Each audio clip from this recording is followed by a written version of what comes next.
Another family with a missing daughter gets a very similar message. He says I know where Megan is, and I can get her back. I see him. That should be him. Tonight, 2020 goes undercover in search of a man in a red cap. A money drop in a McDonald's parking lot in exchange for missing girls. But I got to tell you, coming to a parking lot to collect $75,000, a lot of people would say that sounds like a criminal enterprise. I'm as shocked as you guys. It is the ultimate showdown. The two lives still on the line. Maybe she is out there. Maybe she is alive. It was just what if, what if, what if. Good evening, I'm David Muir. And I'm Elizabeth Vargas. Put yourself in their shoes. Two desperate families with no clue where their daughters are, vanished without a trace. But over a 7-month investigation, 2020 has discovered a shocking link between them, leading all the way to Russia. And right here tonight, we're taking you into that world of websites devoted to missing people and strangers who claim to know where your family members are, but at what cost. We're live tonight on Facebook and Twitter. Join the conversation. Here again, Ryan Smith.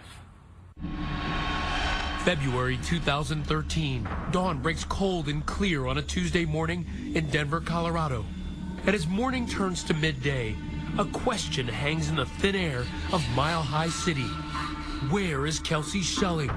The vivacious 21-year-old recently discovered she's pregnant. Now she's late for work at this Denver housewares store. She didn't show up for work. I tried calling her, I think from my cell phone and the store phone, couldn't get a response. At his hardware store in Holyoke, Colorado, Kelsey's father, Doug, also has trouble connecting. Then I thought, well, I'm going to call and see how she's doing. She didn't answer her phone, which is pretty rare. Tuesday turns into Thursday, and the silence gets louder. Concern morphs into panic, especially for her mother, Laura. All of her friends started contacting us saying, you know, we've been trying to reach Kelsey and we can't reach her. And when that happened, that is when I got really, really scared, because I just thought there has to be a logical explanation. But since that fateful February week, no explanation has arrived. With no word from Kelsey, Laura spent years searching on her own. Developments of the disappearance of a Denver woman, 22-year-old woman. Kelsey Jean Schelling disappeared on a trip to southern Colorado. Father, we pray that you would help us to find clues today. With no word from Kelsey, she's spent years searching on her own. What do we want? Justice! Knocking heads with the local police department for their handling of the case. We appreciate you all so much. Your support keeps us going. And getting wrapped up in a mystery of her own, involving allegations of sex trafficking and extortion. More on that later. It's unbelievable to me doing all of the things that I'm doing to just, get out and fight people like I have. The story traces back here to a town called Holyoke, a couple of hours east of Denver, where the scenery looks more like Kansas than a Coors commercial. This is where Kelsey was born and raised. Where's the baba? She liked to be silly, liked to laugh. You look at these pictures and you can just see that. Mother and daughter develop a tight, unbreakable bond after Laura and her husband Doug split up when Kelsey was just 11 years old. It was just she and I together alone for a lot of years, so we were very close, pretty inseparable, basically. Kelsey attends nearby Northeastern Junior College with plans to study psychology. There, she becomes fast friends with her roommate, Allie Sandoval. She was very fun. She was laughing all the time, always getting into trouble, and just out to have a good time. And at school, a key figure enters her life, Dante Lucas. Their backgrounds cannot be more different. Dante hails from the central Colorado town of Pueblo, a place more Walmart than Little House on the Prairie. Blue-collar Pueblo has a reputation as the most dangerous town in Colorado because of its high crime rate. At Central High School, Dante stands out as a 6'7" basketball star. He just had a mad passion just for basketball. He loved everything about the game, and hoping that he can, go on to a Division I basketball school and then maybe make it to the NBA. But the big college recruiters never come calling. Instead, Dante ends up playing ball at tiny Northeastern Junior College, literally the big man on campus, and in a whirlwind romance with Kelsey Schelling. To Kelsey's friends, the relationship turns toxic from the start. He would be putting her down, calling her names, saying that she was fat and ugly and nobody else wanted her, and she was lucky enough to have him in her life because she wasn't going to get anything else. After a couple of tumultuous semesters, the two split up. By 2012, Kelsey has quit school and is living in Denver, working at that home goods store. Dante, his hoop dreams slipping away, is back in Pueblo. To the alarm of Kelsey's friends, the two reconnect. She loved him. You think he loved her? No, you don't treat someone that you love like that. You don't treat them with disrespect the way that he did for her. He would throw things. She would throw things. Just awful. December rolls in like the snowdrifts in Denver. Kelsey and Dante spend the Christmas holidays together. And shortly thereafter, Mom is asking, what child is this? She called me when she found out she was pregnant. She was stressed, just told her, I will support you, whatever you need, your family's behind you. Did she tell you anything about Dante's reaction? She said he was mad. She said he was very angry. On Sunday, February 3rd, Kelsey writes to Dante, I know now how you truly do feel. You have no obligation to me, and you don't want to have anything with me. The next morning, Kelsey has a prenatal checkup, and the doctor delivers the news. She's 8 weeks pregnant, and her unborn child is in perfect health. She excitedly texts the sonogram to Dante and her family. She sent you a picture of the baby. Mm-hmm. What did you think when you saw the baby? I was happy. I knew that she was happy. After that checkup, Dante presses Kelsey to drive down to Pueblo, saying he has a surprise for her. Just wait and see for yourself. You probably wouldn't believe me if I told you. Kelsey responds, tell me what it is and I'll come. Dante, come see for yourself. I know it'll put you in a better mood. Kelsey relents, and at about 10 p.m., the young mom-to-be finishes her shift and pulls away in her black Chevy Cruze, making the lonely 2-hour nighttime drive to Pueblo. Did you have any idea she was going there? No, if I would have knew she was, I would have made her take a friend, or I would have made sure and went with her. During the drive, Dante texts her to go to Walmart in Pueblo to meet him. At 11:20 p.m., Kelsey pulls into the Walmart parking lot. She waits almost an hour for Dante to show up, finally messaging him that she's tired of waiting and will come to him. At 12:15 in the morning, Dante texts her to meet him on this street. They've met here before. It's near his grandmother's house, Dante's current crash pad. Again, she's left waiting in the car. Where are you? She messages him. I've been here over an hour just waiting. Kelsey is never seen again. By the end of the week, her phone shuts off, and her mother is melting down. Just sheer panic and disbelief. I mean, I can't even really remember how scared I felt. Coming up, Dante tells his story to the cops. And you didn't hurt this girl, right? We are now leaning towards foul play. Is the basketball star a piece of a larger puzzle? And could Kelsey's case be connected somehow to another woman who's gone missing over 1,000 miles away? Could there be a nationwide conspiracy kidnapping young women? Stay with us. 2020 continues. What if? Now to the mysterious disappearance of a Denver woman. She seemingly disappeared. The disappearance of Kelsey Schelling. This much we know.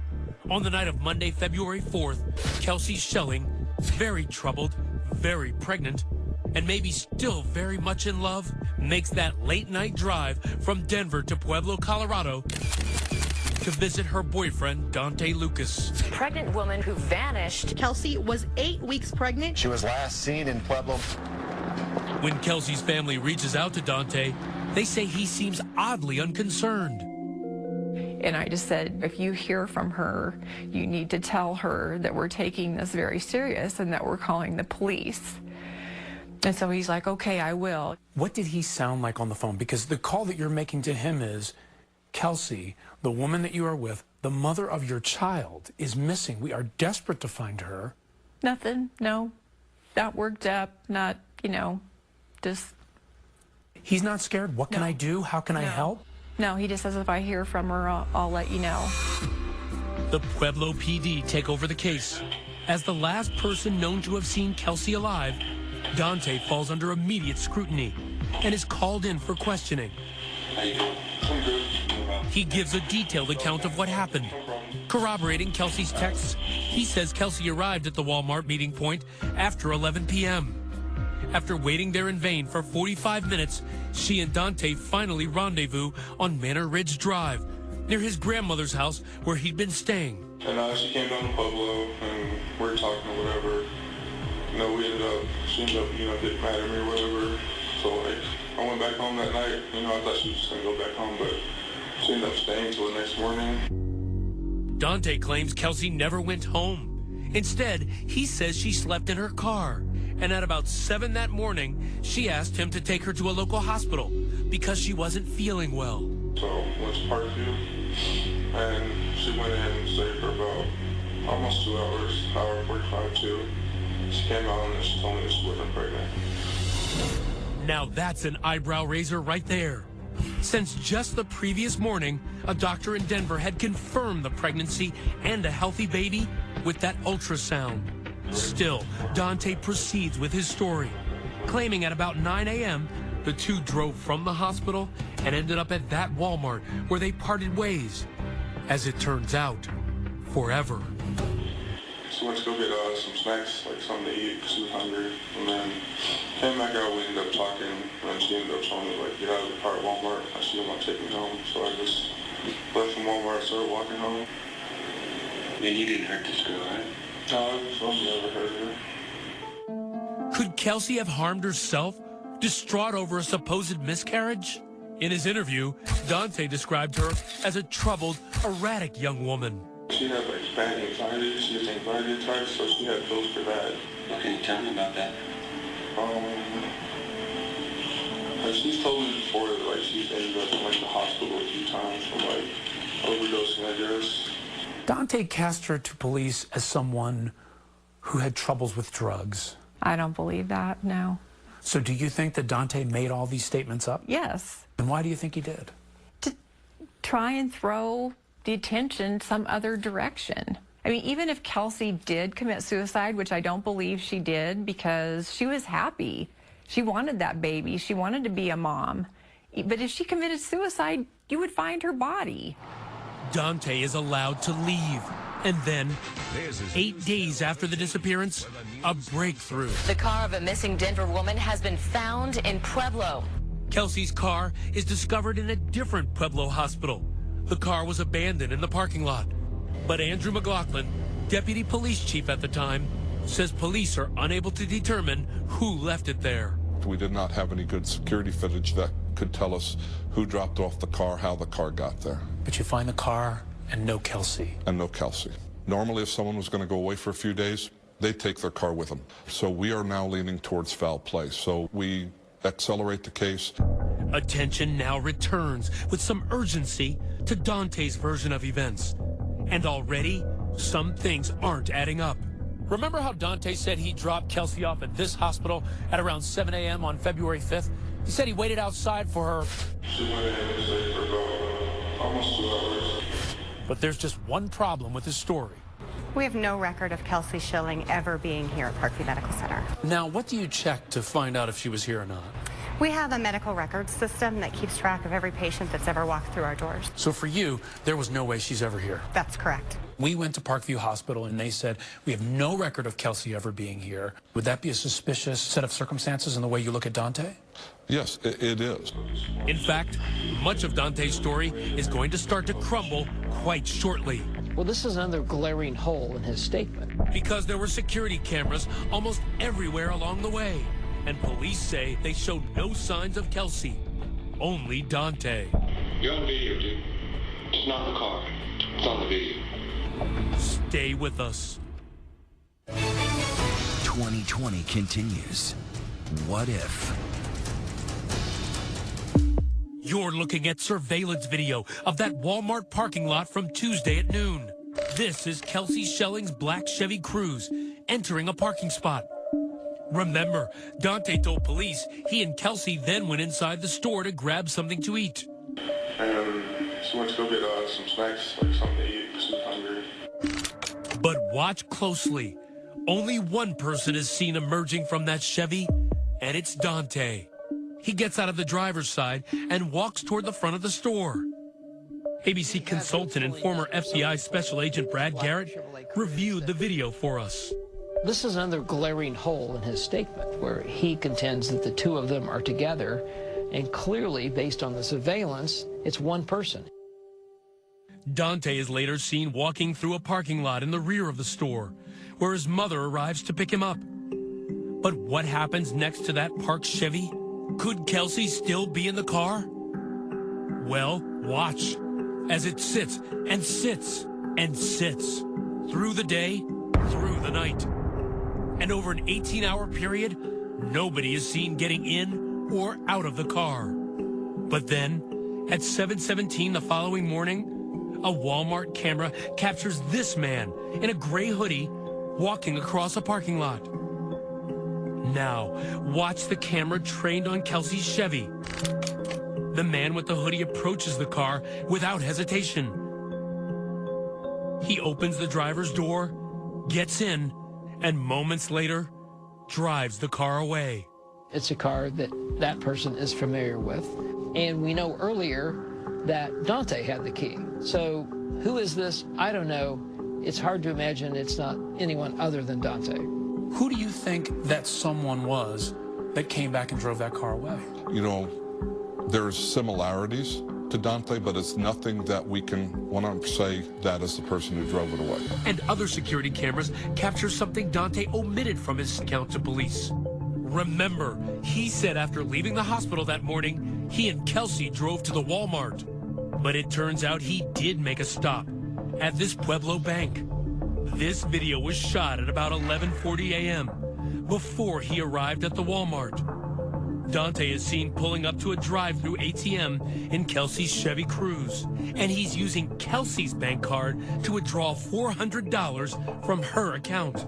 Kelsey is nowhere to be seen. Is it suspicious for you that he uses that card? It is part of the suspicious activity, yes, and that is one more addition that we have in the case. Cops now believe that Dante knows much more about Kelsey's disappearance than he's letting on. Time for Cops versus Dante, the rematch. This is the second time I've talked to you. You're afforded certain rights by the Constitution. These detectives had a wealth of information to go at him that I and other people would have died to have had in an interview. Playing a game of 2-on-1, the Pueblo detectives confront Dante about his visit to the ATM using Kelsey's bank card. I have no nice way to put this, but why'd you get the money? The money? What money are we talking about? 11:39 at the bank. You're on video, dude. In her car with her credit card. You're on tape. Yo, the 400 that you're talking about? This is for my phone bill. Why didn't she go with you to the ATM? It's not in the car. It's on the video. It may have been while she was in the hospital. Honestly, I'm not sure about like I said, like my time frame has been messed up. The detective moves on to another topic, pressing the power forward about why there's no record of Kelsey ever showing up at that hospital. There's no record of her ever being a part of you. That's like all I have to say. Like, sit in my shoes, and you see the questions that. I understand where you're coming from. I completely do. Like, I get it, but I don't even know what to say right now. It's clearly an opening. The light's almost coming on like I'm boxed here, and I feel like I'm in trouble. But Garrett believes right at that moment, the cops make a blunder. Instead of cornering Dante on these contradictions, they hopscotch over to an unrelated topic. When she dropped you off at Walmart, where were you parked at? I mean, like, apparently you guys know, so, like, I don't understand why you, like, I told him one time, like, I don't, that's all I can say about it. She dropped you off. When was that again? Can I speak to a lawyer, please? So if you guys just keep asking the same questions over and over, and, like, I just like to speak to a lawyer. And with that, game over. The detectives walk out of the room, and the interrogation is concluded, with key questions about that Walmart video, for instance, left unasked. Unfortunately, this is a very poorly executed interview. I think it's a tremendous missed opportunity because you have a case that you don't have physical evidence. Pueblo police wouldn't discuss details of the interrogation, but they acknowledged that it was their last shot at talking to Dante about the case. Once he shut down, our avenues of trying to talk to him end. How did you read that? We read it as, you know, the possibility that he knows something. Now, the police still have Dante dead to rights using Kelsey's bank card. So they arrest him and charge him with identity theft. But just a month later, to Kelsey's family's horror, the charge is dropped. How do you prove she did not or did give him permission at that time? You don't know that. And since you had him permission to do it before, it makes it a very difficult case to prosecute. He's out there walking around free as a bird. Why would that be the case if he's in that interrogation room lying to your officers? Lying to someone is not evidence of the crime. I just have to ask you, how does all of this make you feel? Sick, angry. We just want an effective investigation done into Kelsey's disappearance. Bad blood develops between Kelsey's family and the Pueblo Police Department, angry that the police refused to even classify Kelsey's disappearance as a criminal case. Her family takes matters into their own hands. Her family is pleading for your help. They go public, holding a press conference to bring attention to the case. And law enforcement has informed us that Dante Lucas accessed her bank account. The family's plight strikes a chord in Pueblo. What do we want? Justice! Hundreds of residents join in the search for Kelsey. Kelsey's family offers a $50,000 reward and creates this Help Find Kelsey Facebook page with detailed information about the case and a call out for any tips. But despite these efforts, nothing turns up. The ride home is always really tough, going home empty-handed. 2 years pass.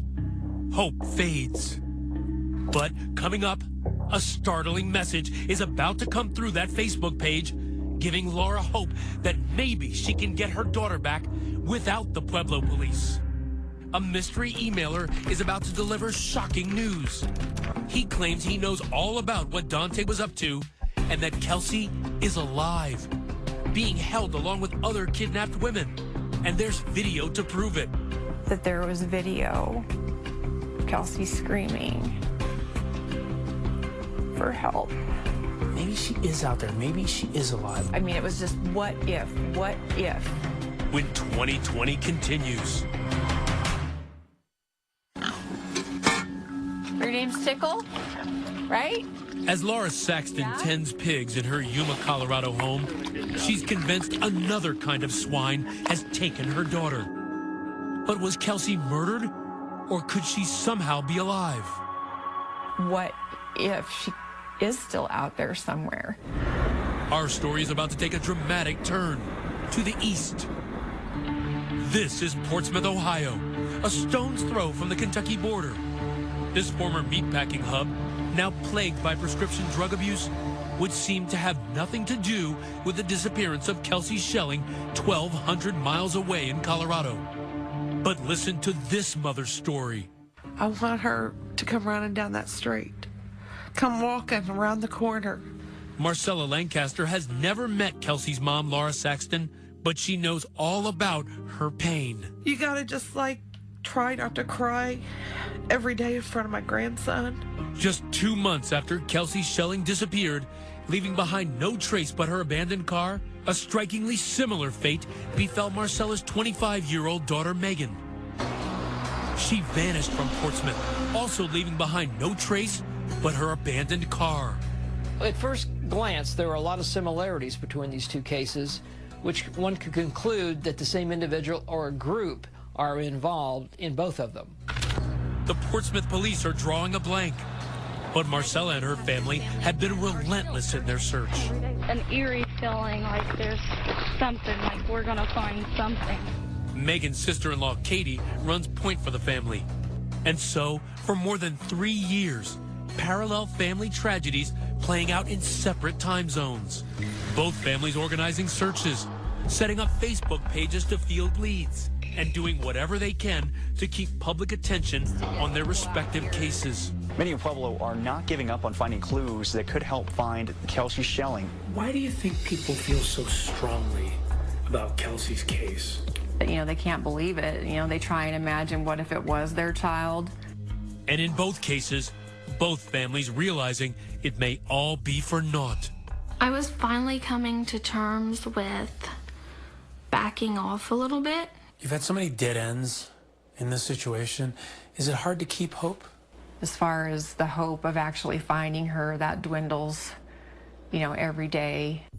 But last October, as Dante Lucas is working and playing basketball in Pueblo, and Laura is reconciling herself to her worst-case scenario, a startling development. A mysterious message of hope comes through that Help Find Kelsey Facebook page. It was from a woman who I'm not familiar with, saying, if I have information about Kelsey, can I remain anonymous? The woman says her name is Jenna McLean and that it's risky for her to come forward. Her life is in danger.